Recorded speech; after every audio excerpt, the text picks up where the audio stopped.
Hello guys, this is Milap Gupta and you are watching me on my YouTube channel English with Milap. दोस्तों, आज की इस video में हम सीखेंगे इंडेफिनिट प्रोनाउन यानी कि ईच एंड एवरी।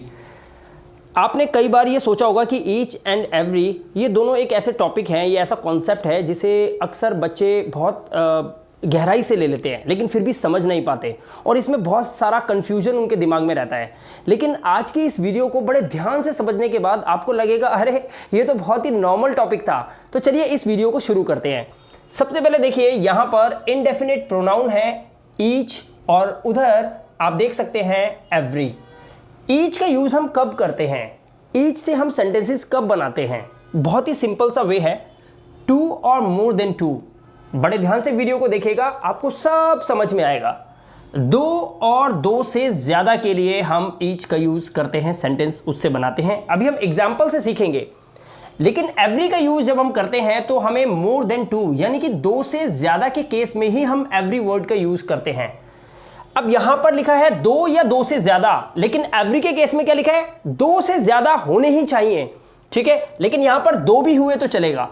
अब यहां पर एक एग्जाम्पल देखते हैं। एक रूम है, एक कमरा है, उसमें दो लड़के हैं, two boys in a room. Scenario मैं आपको समझाना चाह रहा हूं। एक कमरा है और उसमें दो लड़के हैं। सेम यहां पर कमरा है एक ही, लेकिन इसमें दो से ज्यादा लड़के हैं, राइट। तो सबसे पहले इस कॉन्सेप्ट को समझिए। एक कमरे में दो लड़के हैं, हमें यह बोलना है each boy has a mobile. अब ये एग्जाम्पल बहुत ही बेहतरीन है, बहुत ही इजी है समझने के लिए। Each boy has a mobile यानी कि हम बोल रहे हैं हर एक के पास मोबाइल है। क्या ये सेंटेंस इस कैटेगरी में बिल्कुल ठीक बना हुआ है? Each boy has a mobile, क्योंकि कमरे में कितने लड़के हैं? दो लड़के हैं। हम क्या बोल रहे हैं? हर एक लड़के के पास मोबाइल है, each boy has a mobile. तो यानी कि यहाँ पर ये सेंटेंस हमारा करेक्ट है। लेकिन यहाँ पर आप देख सकते हैं क्या लिखा है? Every boy has a mobile. और यहां पर हमने एवरी के लिए एक कंडीशन रखी है कि एवरी का यूज हम तभी करेंगे जब दो से ज्यादा लोग हों। लेकिन यहां पर क्या है? कमरे में सिर्फ दो लड़के हैं, तो हम every boy has a mobile बोल सकते हैं कि हर एक लड़के के पास, every boy has a mobile, हर एक लड़के के पास मोबाइल है? नहीं बोल सकते।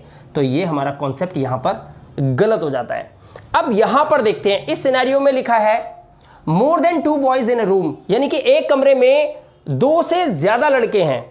अब यहां पर हम बोलें each boy has a mobile, हर लड़के के पास मोबाइल है। क्या ये सेंटेंस करेक्ट है? ये बिल्कुल करेक्ट है, क्योंकि ईच के केस में हमने यहां पे बोला था ना, दो या दो से ज्यादा के लिए ईच का यूज तो हो जाएगा।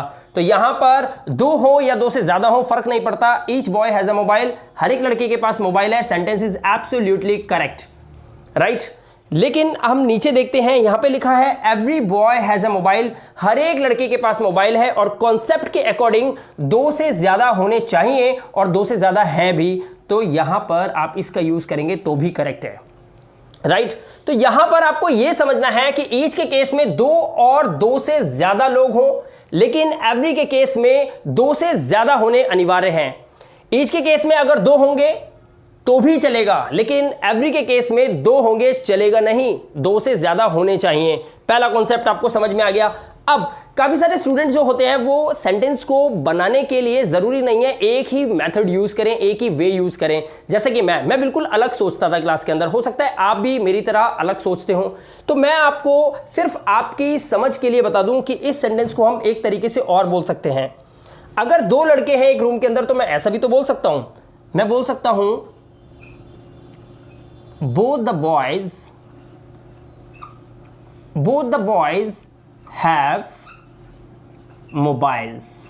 मैं ऐसा भी तो बोल सकता हूं, both the boys have mobiles। क्यों मैंने यहां पर have का यूज करा? क्योंकि यहां पर मैंने यूज किया है both का। both क्या है? both third person plural word है, इसीलिए यहां पर हमने both the boys have का यूज किया। और उसी तरह से यहां पर हम हर एक के लिए, अगर हम बोलना चाहते हैं कि हर एक के पास एक मोबाइल है, तो मैं यहां पर एक वर्ड यूज कर सकता हूं ऑल। ये भी थर्ड पर्सन प्लूरल में ही काउंट होता है। तो मैं बोल सकता हूं all the boys have mobiles. मैं यहां पर इसको ऐसा भी बोल सकता हूं, राइट। तो आज के बाद शायद आपको कभी कंफ्यूजन नहीं होगी कि सेंटेंस के अंदर हम ईच का यूज करें या सेंटेंस के अंदर हम एवरी का यूज करें। बहुत ही सिंपल सा कॉन्सेप्ट था। आई होप कि आपको वीडियो बहुत पसंद आया होगा। वीडियो अच्छा लगा हो तो एक लाइक जरूर दे दीजिएगा और चैनल को सब्सक्राइब जरूर कीजिएगा अगर आप चैनल पे पहली बार विजिट किए हो। मैं मिलूंगा आपसे अगली वीडियो में। अपना ध्यान रखिएगा, सुरक्षित रहिए। Thank you very much and have a good day.